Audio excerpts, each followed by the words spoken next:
VIP visit बद्दलची आपले मुद्दा होता, त्याचे पण योग्य प्रमाणे दखल घेण्यात आलेली आहे आणि त्याचे आपल्याला सर्वांना आश्वासन देतो की त्याबद्दल योग्य काही निर्णय त्याबद्दल सरकार सोबत चर्चा करून त्याबद्दल नक्कीच आम्ही घेऊ. काही सजेशन आला. शेवटी मुद्दा मुख्य हेच आहे की जे 5-10 मंडळ आहे वर्सेस बाकी जे इतर मंडळ जे येतात त्यांना कमी वेळ मिळते, तर याना मंडळला कसे लवकर लक्ष्मी रोड वरून पास करता येईल जेणेकरून इतर मंडळांना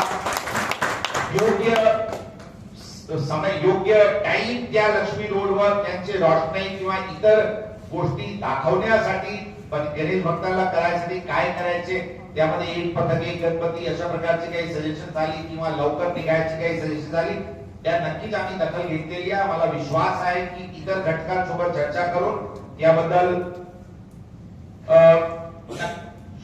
100% काही ना काही निर्णयावर जे सगळे घटकांना मान्य होईल यावर पोहोचता येईल.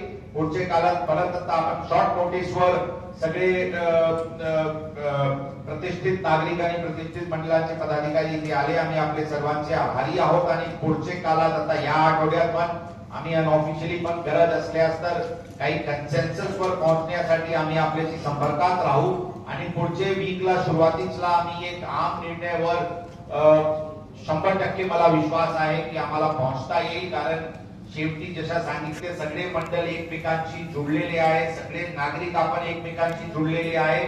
फक्त जे काही सुरळीत करण्याची दृष्टिकोनातून जे काही सगळ्यांची इच्छा आहे, सगळ्यांची धारणा आहे, सगळ्यांची मत आहे, त्याचे विचार करून आपल्याला आम सहमतीवर पोहोचता येईल आणि नक्की जे काही चांगला होईल ते काही मला वैयक्तिक श्रेय आणि आमचे नाव ती सेकंडरी गोष्टी आहे. शेवटी पुणे शहराचे गणपती उत्सव आणखी चांगली रीत्याने ज्यामध्ये मॅक्सिमम पॉसिबल गणेश भक्त मोठे संख्येने गणेश भक्त महिला आणि हे वाहतुकीचे कमीत कमी अडचणी वेळेवर संपवण्याची सगळी जे एक सुधारणा जर झाली तर ते शहराचे आणि आपले सगळे गणेश मंडळांची श्रेय राहील.